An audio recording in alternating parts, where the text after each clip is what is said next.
Okay, welcome back to on my YouTube channel रॅम्बियस. तुम्ही पाहत आहोत विद्यार्थ्यांनो रॅम्बियस यूट्यूब चॅनल. सध्या तुम्ही पाहत आहोत chapter number 14 some basic principle of organic chemistry. तुम्ही मला इंस्टाग्रामवरती फॉलो करू शकता आणि फेसबुकवरती फॉलो करू शकता. खाली डिस्क्रिप्शनमध्ये लिंक दिलेले आहे, त्या लिंकवर क्लिक करून तुम्ही मला फॉलो करू शकता. तर आजच्या क्लासमध्ये आपण काय पाहणार आहोत त्याच्यापेक्षा अगोदर जे काय मी प्रिव्हियसली म्हणजे पार्ट 3 मध्ये काय काय पाहिलेलं होतं म्हणजे drawing the molecules in the 3D. Molecules दिलेले असेल तर त्या मॉलिक्युल आपण 3D मध्ये कसं त्याचं स्ट्रक्चर काढता येते ते आपण पार्ट 3 मध्ये पाहिलेलं होतं.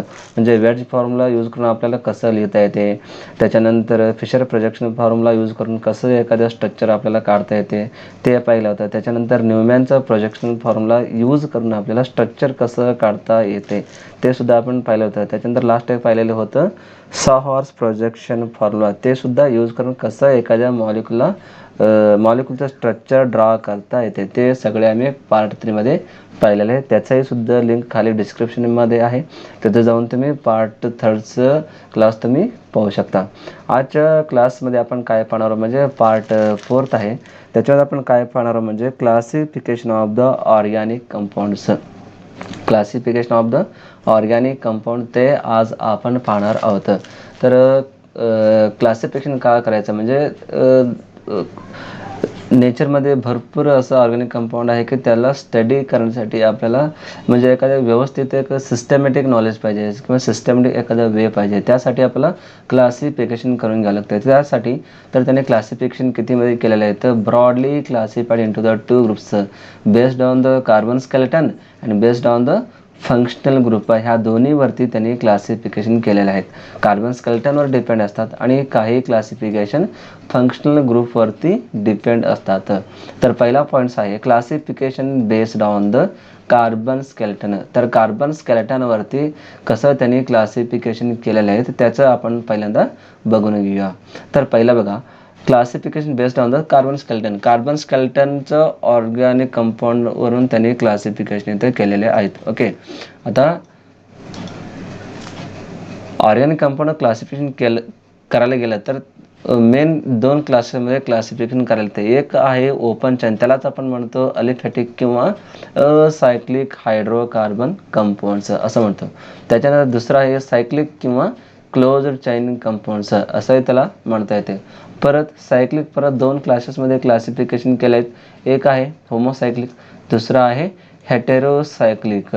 परत होमोसायक्लिकला परत क्लासिफिकेशन केलेत अलिसायक्लिक, होमोसायक्लिक, अलिसायक्लिक आणि दुसरं अरोमॅटिक. परत अरोमॅटिकमध्ये बेंझोनेट अरोमॅटिक आणि नॉन बेंझोनेट अरोमॅटिक कंपाऊंड्स असं क्लासिफिकेशन केलेत. आणि इकडे आले तर हेटेरोसायक्लिकमध्ये आला तर परत हेटेरोसायक्लिक अरोमॅटिक आणि हेटेरोसायक्लिक नॉन अरोमॅटिक असं सुद्धा त्याच्यामध्ये परत क्लासिफिकेशन केलेत. तर आपण ह्याच्यामध्ये प्रत्येक ओपन चेन ऑर्गॅनिक कंपाऊंड म्हणजे काय असतं आणि त्याच्यामध्ये क्लोज चेन कंपाऊंड म्हणजे काय असतं, परत होमोसायक्लिक ऑर्गॅनिक कंपाऊंड कसे असतात त्याचं डेफिनेशन काय, परत त्याच्यानंतर हेटेरोसायक्लिक अरोमॅटिक म्हणजे काय, हेटेरोसायक्लिक नॉन अरोमॅटिक म्हणजे काय, आणि इकडे अरोमॅटिकमध्ये गेलं तर बेंझोनेट अरोमॅटिक म्हणजे काय, नॉन बेंझोनेट अरोमॅटिक कंपाऊंड म्हणजे काय, ते सगळे आपण डिटेल वाईज प्रत्येक एक वाईज आपण स्टडी करूया. ओके, तर पहिला आहे ओपन चैन ऑर्गॅनिक कंपाऊंड्स. ओपन चैन कंपाऊंड्स कुणाला म्हणायचं तर पहिला पॉईंट्स आहे ते बघा. पहिला पॉईंट्स काय दिले त्यांनी, these are also known as the aliphatic compounds. ह्याला आपण अलिफॅटिक कंपाऊंड्स असंही सुद्धा म्हणतो. अलिफॅटिक म्हणजे काय, ज्या मॉलिक्युलमध्ये कार्बन कार्बन सिंगल बॉन्डेड आहे, ज्या मॉलिक्युलमध्ये carbon carbon single bonded molecules असतात किंवा एक्झाम्पल असतात त्या प्रत्येक मॉलिक्युलला अलिफॅटिक असं म्हणायचं. ओके, अलिफॅटिक सॅच्युरेटेड मॉलिक्युल असं आपण म्हणतो. काही एक्झाम्पलमध्ये डबल बॉन्ड असतात, काही मॉलिक्युलमध्ये सिंगल बॉन्ड असतात, काही मॉलिक्युलमध्ये कसे असतात ट्रिपल बॉन्ड असतात, पण ते सुद्धा ओपन चेन कंपाऊंड आहे. ओके, ज्याच्यामध्ये कार्बन कार्बन सिंगल बॉन्ड आहे त्याच्यामध्ये कार्बन कार्बन डबल बॉन्ड सुद्धा असू शकतात आणि काही मॉलिक्युलमध्ये कार्बन कार्बन ट्रिपल बॉन्ड सुद्धा असू शकतात. त्याला आपण काय म्हणतो ओपन चेन मॉलिक्युल्स असतात. त्याच्यानंतर सेकंड पॉईंट बघा, the molecules of this compounds have the chain of the carbon atoms. त्या मॉलिक्युलमध्ये फक्त chain of the carbon atoms असतात, असू शकतात. ओके, आणि तिसरा पॉईंट्स बघा, they may be straight chain form by the carbon atoms bonded to the 1 or 2 carbon atoms, they may be straight chain formed by the carbon atoms, carbon ॲटम्सपासून बनवलेल्या एखाद्या straight chain असू शकतात किंवा branch chain असू शकतात आणि त्याच्यामध्ये काय असतात, at least 1 carbon bonded to the 3 or 4 other carbons. त्या दिलेल्या एक्झाम्पलमध्ये स्ट्रेट चेन असू शकतात किंवा ब्रँच चेन असू शकतात, परत त्याच्यामध्ये 3 किंवा 4पेक्षा जास्त कार्बनला एकमेकाने बॉन्ड तिथं कनेक्टेड झालेले असतात. तर बेस्ट एक्झाम्पल बघा प्रोपेन आहे, त्याच्यानंतर प्रोपाइल अल्कोहॉल आहे, त्याच्यानंतर 2 मिथाइल प्रोपेन आहे. हे सगळे एक्झाम्पल जर तुम्ही पाहिलं तर त्या एक्झाम्पलमध्ये कसे असतात, ओपन चेन असतात. तुम्ही पहिल्यांदा कुठल्या एक्झाम्पल प्रोपेन घ्या, तर प्रोपेन कसे असतात तुम्हाला माहिती असेल. ह्या प्रोपेनचं स्ट्रक्चर जर तुम्ही बघितलं, प्रोपेनचं स्ट्रक्चर घ्या. प्रोपेनचं काय असतात, carbon carbon single bonded molecule आहे, CH3 CH2 CH3. ह्याच्यामध्ये बघा एक first carbon connect to second carbon, just next again second carbon connected to third carbon. हे स्ट्रेट चेन मॉलिक्युल आहे. तसंच दुसरं एक एक्झाम्पल घ्या. दुसरं एक्झाम्पल कुठले दिले तुम्हाला इथं सांगितलेलं आहे मी, प्रोपाइल अल्कोहॉल. हे एक्झाम्पलसुद्धा ओपन चेन कंपाऊंड आहे. कुठले, प्रोपाइल अल्कोहॉल.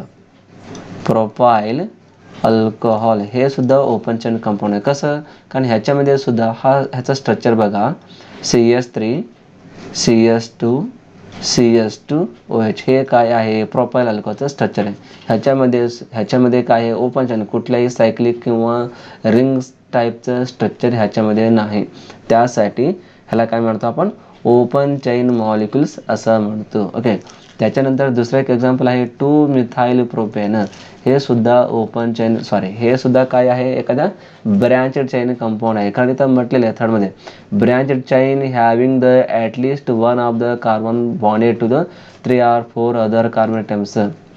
ओपन चेन म्हणलं तर त्याच्यामध्ये स्ट्रेट चेन सुद्धा असू शकतात आणि ब्रँचेड चेन सुद्धा असू शकतात, असं त्यांनी तिथं स्पष्ट दिलेलं आहे. तर त्यामुळं एक्झाम्पल कुठलं दिलं आहे मी, तर 2 मिथाइल प्रोपेन. म्हणजे प्रोपेनमध्ये सेकंड कार्बनला 2 मिथाइल प्रोपेनमध्ये सेकंड कार्बनला मिथाइल ग्रुप जोडून टाकायचं.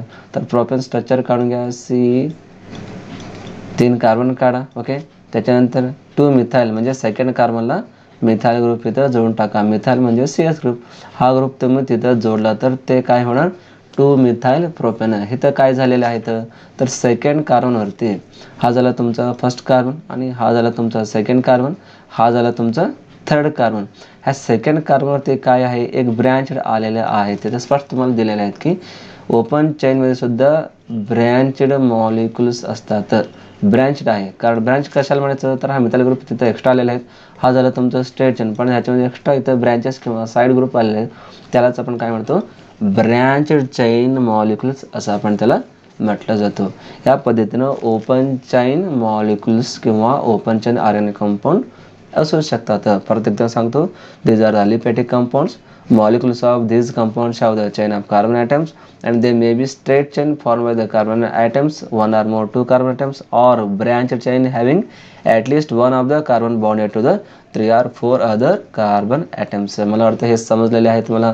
तुम्ही प्रोपेनचं एक्झाम्पल घ्या किंवा प्रोपाइल अल्कोहॉलचं घ्या किंवा 2 मिथाइल प्रोपेनचं एक्झाम्पल आहे. कुठलं एक्झाम्पल तुम्ही घेऊ शकता, कारण ह्याच्यामध्ये स्ट्रेट चेन सुद्धा येऊ शकतात आणि ब्रँचेड चेन सुद्धा येऊ शकतात. त्याला सगळ्यांना काय म्हणायचं, ओपन चेन कंपाऊंड्स असं म्हणायचं. ओके. चला आता पुढे जाऊया आपण. सायक्लिक कंपाऊंड दुसरा क्लास आहे आपलं कुठलं, हे झालं ओपन चेन. दुसरा क्लास आहे क्लोज्ड चेन किंवा सायक्लिक कंपाऊंड्स. दोन्ही मिनिंग एकच आहे. सायक्लिक म्हणजे तर त्याला आपण काय म्हणतो, क्लोज्ड. एखाद्या चेन असतात, चेन मॉलिक्युल असतात, त्या चेन आपण जर क्लोज केलं तर ते कशात कन्वर्ट होणार, म्हणजे ते सायक्लिकमध्ये कन्वर्ट होणार. ओके. त्यासाठी त्याला आपण काय म्हणतो, सायक्लिक कंपाऊंड. ओके. आता सायक्लिक कंपाऊंडचं काही प्रॉपर्टी किंवा त्याला काही कॅरेक्टरिस्टिक आहे. तर प्रत्येक कॅरेक्टरिस्टिक पहा.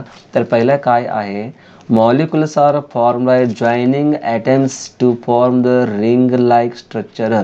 त्याच्यामध्ये काय असतात, मॉलिक्युल कसं तयार होत असतात, म्हणजे joining the atoms to the each other. एखाद्या मॉलिक्युल्सचं असेल तर त्या मॉलिक्युलचं प्रत्येक ॲटम जॉईनिंग करत रिंग लाईक स्ट्रक्चर तिथं तयार करायचं आहे. किंवा रिंग लाईक स्ट्रक्चर जर फॉर्मेशन होत असेल तर त्याला आपण काय म्हणतो, सायक्लिक कंपाऊंड किंवा क्लोज्ड चेन मॉलिक्युल्स असं म्हणायचं.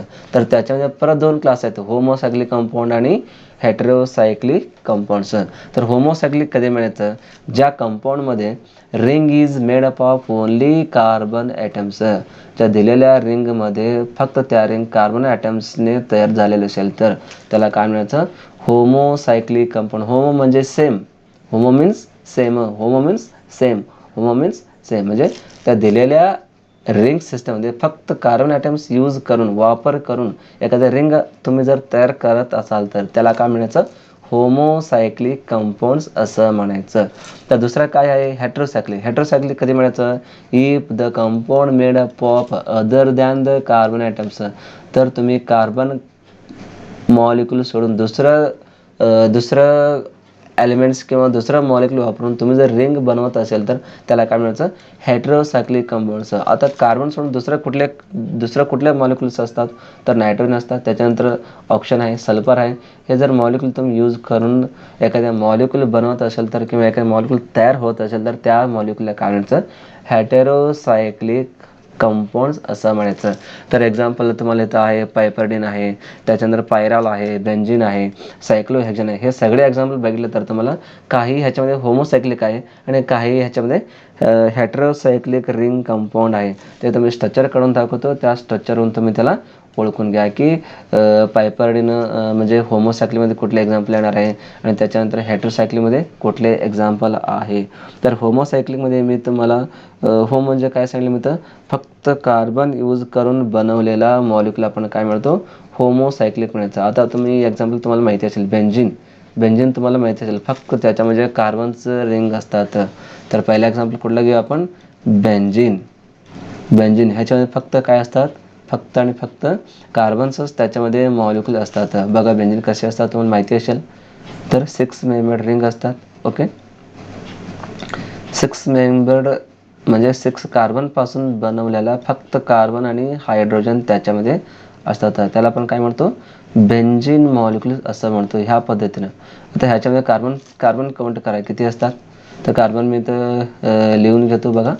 हा फर्स्ट कार्बन आहे, first carbon, second carbon, third carbon, fourth carbon, fifth carbon आणि सिक्स्थ कार्बन. तुम्हाला माहिती असेल C6H6 हा कोणाचा मॉलिक्युलर फॉर्म्युला आहे, तर हा बेन्झीनचा मॉलिक्युलर फॉर्म्युला आहे. ह्याला आपण होमोसायक्लिक म्हणतो.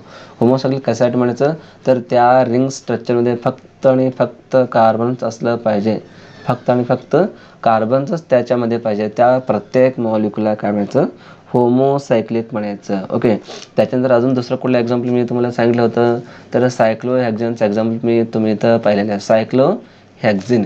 तर सायक्लोहेक्झिन काय आहे, हे सुद्धा एक काय आहे, सायक्लोहेक्झिन एखादा होमोसायक्लिकचं एक्झाम्पल आहे. सायक्लोहेक्झिन त्याचं स्ट्रक्चर मी काढून दाखवतो. सायक्लोहेक्झिन, एक मिनटं अगोदर मी लिहून घेतो. सायक्लोहेक्झिन असं मी तुम्हाला सांगितलेलं आहे, सायक्लोहेक्झिन. तर सायक्लोहेक्झिन हे सुद्धा सेम आहे, फक्त इथं काय आहे, बेन्झीन आणि सायक्लोहेक्झिनमध्ये डिफरंट काय आहे म्हटलं तर बेन्झीनमध्ये डबल बॉन्ड असतात आणि सायक्लोहेक्झिनमध्ये फक्त एकच डबल बॉन्ड असतात. ते कसं असतात, तिथं तुम्ही स्ट्रक्चर बघा, त्या स्ट्रक्चरवरून तुम्हाला कळेल. ओके, बघा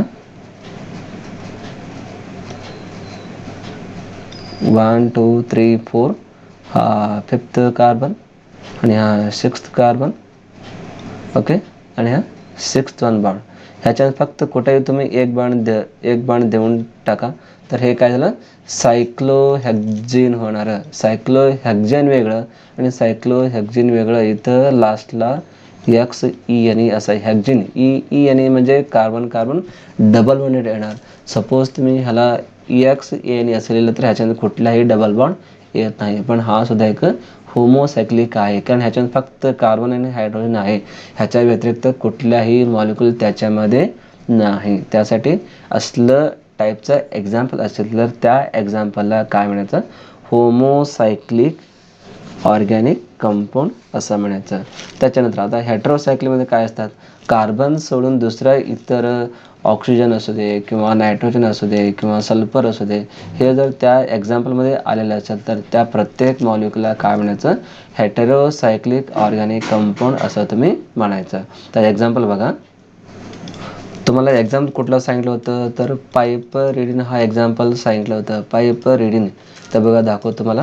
तर बघा स्क्रीन बघा, इथं पाईप रीडिंग लास्टला बघा इथं पाईप रीडिंग हा एक काय आहे, हेटेरोसायक्लिक कंपाऊंड आहे. म्हणजे त्या दिलेल्या एक्झाम्पलमध्ये कार्बन सोडून नायट्रोजन त्या सायक्लिक रिंग सिस्टममध्ये आलेले असतात. त्यालाच आपण पाईप रीडिंग असं म्हणतो. त्याचं स्ट्रक्चर मी तर काढतो. ते स्ट्रक्चर बघा तुम्हाला समजेल. पाईप रीडिंग कसे असतात ते सुद्धा 6 मेंबर रिंग आहे, पण त्या एक्झाम्पलमध्ये फक्त एक नायट्रोजन तिथं आलेले असतात.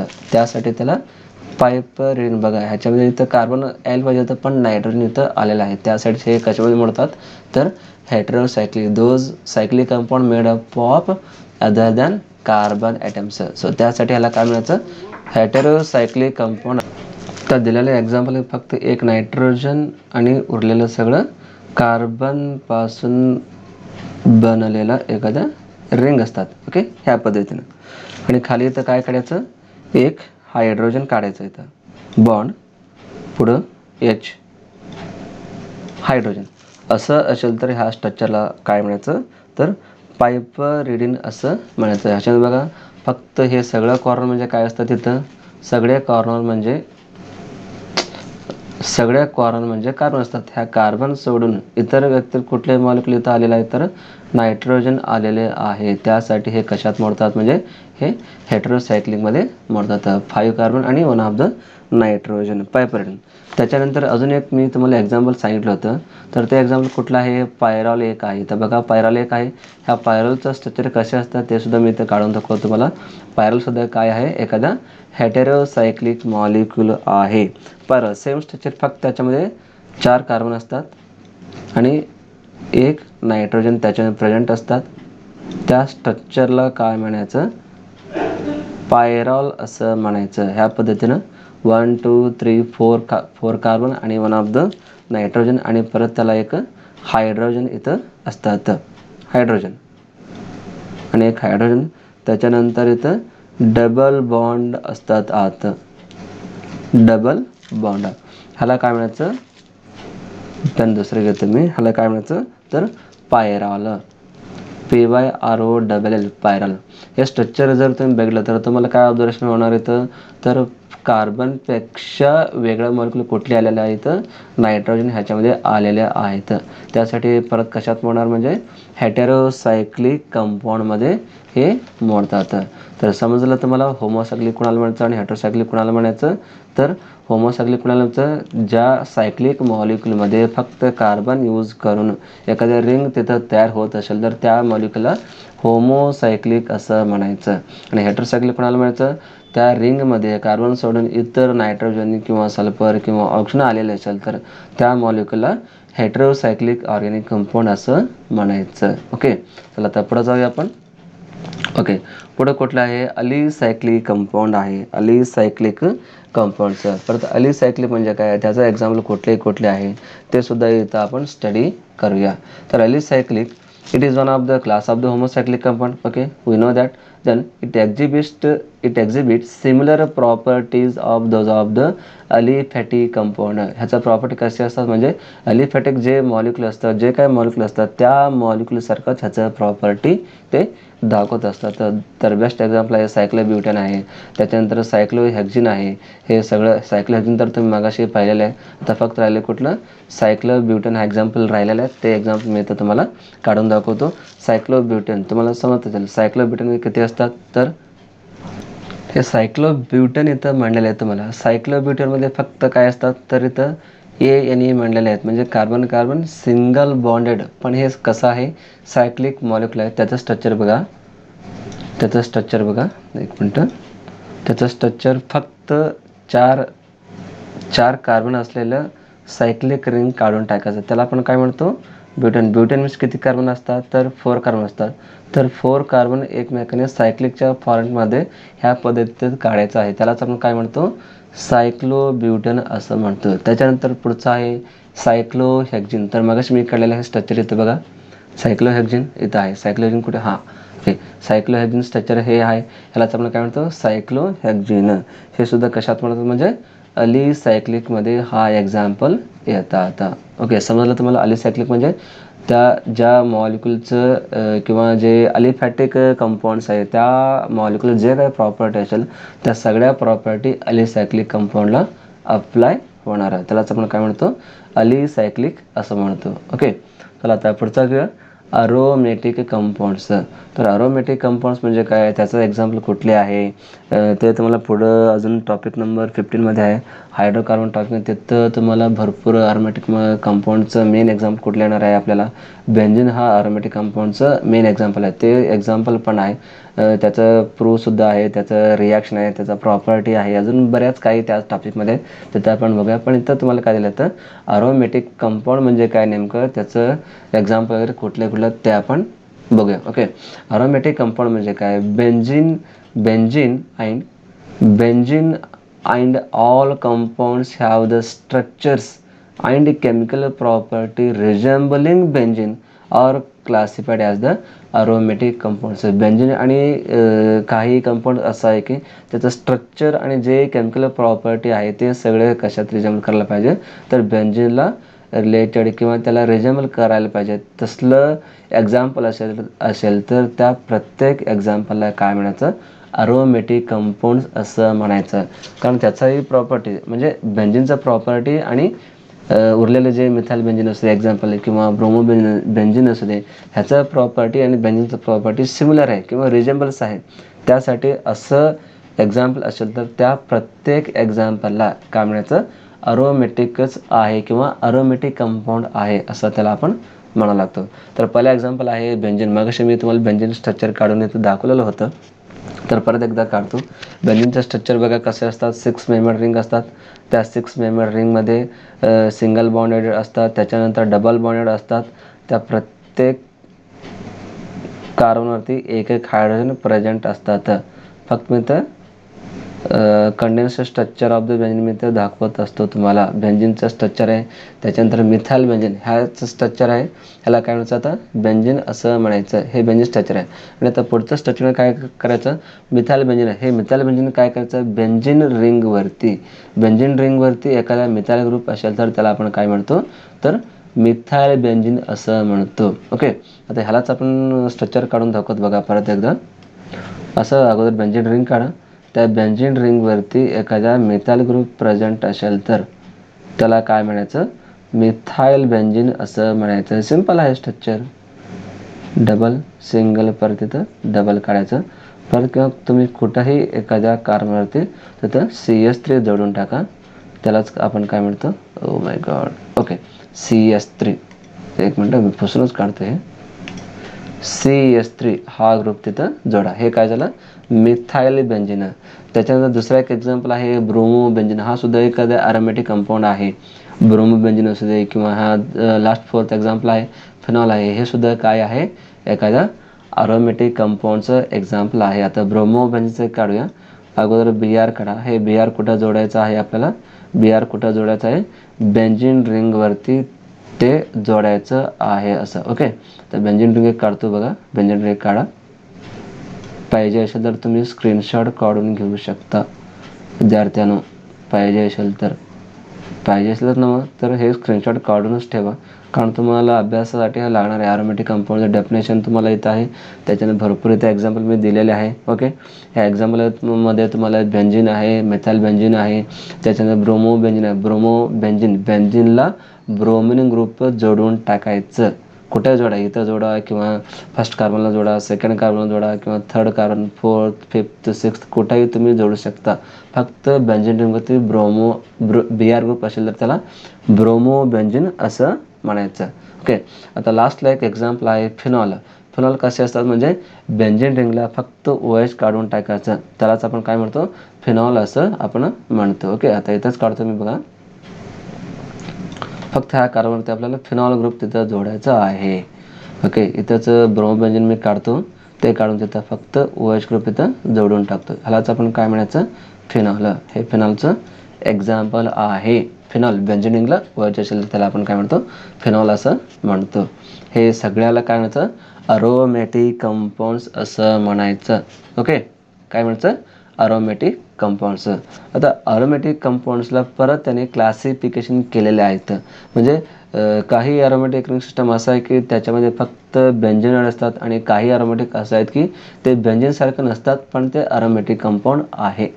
ओके, त्यासाठी त्यांनी परत 2 क्लासिफिकेशन केलेले आहेत. तर पहिलं आहे बेंझेनाइड अरोमॅटिक कंपाऊंड आणि दुसरं आहे नॉन बेंझेनाइड अरोमॅटिक कंपाऊंड्स. तर बेंझेनाइड कोणाला म्हणायचं? ज्या कंपाऊंडमध्ये फक्त बेंझिन रिंग असायला पाहिजे. दिलेल्या एक्झाम्पलमध्ये बेंझिन रिंग आणि त्याच्याबरोबर एक दुसरा ग्रुप कनेक्टेड असतात, त्याला आपण काय म्हणायचं? बेंझिनॉइड. म्हणजे बेंझिनसारखा रिंग पाहिजे, त्याच्याबरोबर एखादा ग्रुप त्या एक्झाम्पलमध्ये प्रेझेंट असतात. फॉर एक्झाम्पल इथं तुम्हाला दिलेले आहेत अनिलीनचं एक्झाम्पल इथं दिलेलं आहे. त्या अनिलीनमध्ये काय असतात? तर अनिलमध्ये काय असतात म्हणजे बेंझिन रिंगवरती NH2 ग्रुप प्रेझेंट असेल तर त्याला आपण काय म्हणतो? ॲनिलीन असं म्हणतो. आता ॲनिलीनचं स्ट्रक्चर मी इथं काढतो. ॲनिलीन बेंझिनचं स्ट्रक्चरमध्ये काय करायचं? NH2 जोडलेले असतात. कुठले ग्रुप? NH2 तिथं जोडलेले असतात, त्यालाच आपण काय म्हणतो? ॲनिलीन स्ट्रक्चर असं म्हणतो. ओके, असं बेंझिन रिंग काढलं, तुम्ही कसंही काढू शकता. फक्त लक्षात ठेवायचं की त्या दिलेल्या एक्झाम्पलमध्ये फक्त काय पाहिजे? 6 कार्बन पाहिजे. ओके, परत आता ह्याला काय करायचं? NH2 ग्रुप इथं जोडायचं, NH2. हे झालं ॲनिलीनचं एक्झाम्पल. फिनॉलचं एक्झाम्पल तुम्ही आत्ता जस्ट मी काढून दाखवले. बेंझिन रिंगवरती जर OH ग्रुप प्रेझेंट असेल तर त्याला आपण काय म्हणतो? फिनॉल असं म्हणतो. ओके, ह्या सगळ्याला काय म्हणतं? बेंझिनॉइड अरोमॅटिक कंपाऊंड. म्हणजे बेंझिनसारखं रिंग पाहिजे आणि त्याच्याबरोबर एक एक्स्ट्रा ग्रुप प्रेझेंट असतात. फक्त तुम्ही एवढं जर काढलं तर ह्याला काय म्हणतो आपण? बेंझिन रिंग म्हणतो. त्याला आपण ॲनिलीन म्हणू शकत नाही, कारण ॲनिलीनचं स्ट्रक्चर काय असतात? तर बेंझिनमध्ये NH ग्रुप प्रेझेंट असतात, त्याला आपण काय म्हणतो? ॲनिलीन असं म्हणतो. एक्झाम्पल. ओके, आता दुसरं बघा, non benzenoid aromatic compound. Non benzenoid aromatic compound कधी म्हणायचं? ज्या कंपाऊंडमध्ये बेंझिन रिंगच ॲब्सेंट असतात.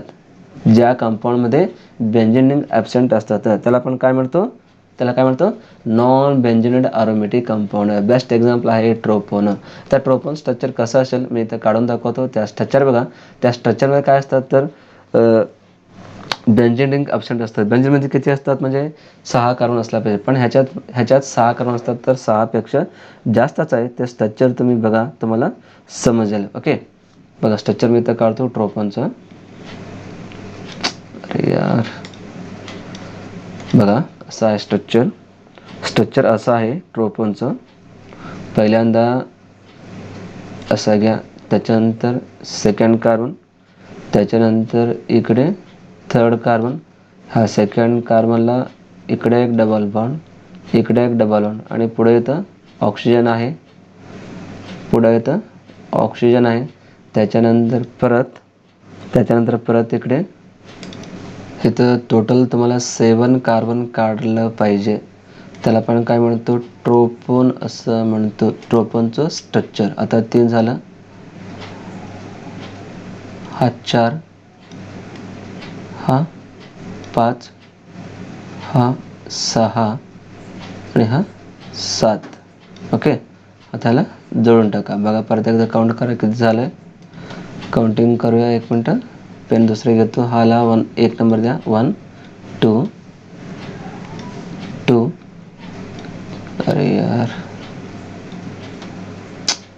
3, हा 3 झाला, 4 5 6 आणि 7. ओके, तर हा 7 membered carbon content ring along with one of the oxygen. त्या दिलेल्या एक्झाम्पलमध्ये एक डबल बॉन्ड ऑक्सिजन म्हणजे CO ग्रुप असतात, इथं कार्बन C डबल बॉन्ड म्हणजे केटोनिक ग्रुप असतात. त्याच्यानंतर 7 कार्बन त्याच्यामध्ये प्रेझेंट असतात. त्याचबरोबर ह्याच्यात अजून डबल बॉन्ड काढायचं आहे. इथं डबल बॉन्ड काढायचं आहे. डबल बॉन्ड कुठे काढायचं? तर हे झाल्यानंतर डबल बॉन्ड इथं डबल बॉन्ड सिंगल, परत इथं डबल बॉन्ड आहे, परत इकडे डबल बॉन्ड आहे, इथं सिंगल, परत इथं डबल बॉन्ड, असं स्ट्रक्चर काढलं पाहिजे. ह्यालाच आपण काय म्हणतो? ट्रोपोनचं स्ट्रक्चर असं आपण त्याला म्हणतो. ओके, हे झालं नॉन बेंझिनॉइड अरोमॅटिक कंपाऊंड. म्हणजे इथं स्पष्ट तुम्हाला दिलेले आहेत. ज्या दिलेल्या एक्झाम्पलमध्ये कुठल्याही बेंझिन रिंग नसतात. तर 7 कार्बन म्हणजे बेंझिन कंपाऊंड म्हणजे काय? त्या दिलेल्या एक्झाम्पलमध्ये 6 कार्बन असला पाहिजे, पण इथं एक्झाम्पल किती आहे टोटल? तुम्हाला सॉरी कार्बन किती आहे टोटल 7 कार्बन आहे. म्हणजे हे काय झालं आता नॉन बेंझिनाइड झालं. म्हणजे the compound not containing benzene ring they are known as the non benzenoid aromatic compound. Okay. आतापर्यंत classification of the organic compound तुम्ही सगळं व्यवस्थित स्टडी करून घ्या. पाहिजे असेल हे स्क्रीनशॉट करून घ्या. आणि खाली तुम्हाला जर काय क्वेश्चन असेल तर तुम्ही मला टेलिग्रामवरती जॉईन व्हा किंवा माझं इंस्टाग्राम तिथं जॉईन व्हा. माझं फेसबुक अकाउंट आहे तिथं पण तुम्ही जॉईन व्हा. तिथं तुम्ही मला जाऊन क्वेश्चन विचारू शकता. ओके. आणि पुढं मी पार्ट 5 मध्ये classification of organic compound based on the functional group त्याच्यावरती मी क्लास घेणार आहे. तोपर्यंत हे सगळे व्यवस्थित अभ्यास करून घ्या. काय प्रॉब्लेम असेल तर मला कॉन्टॅक्ट करा इंस्टाग्रामवरती आणि फेसबुकवरती किंवा माझा टेलिग्राम आहे ते खाली डिस्क्रिप्शनमध्ये आहे. तिथे जाऊन तुम्ही जॉईन होऊ शकता. तोपर्यंत धन्यवाद. थँक्यू. Welcome again. ओके.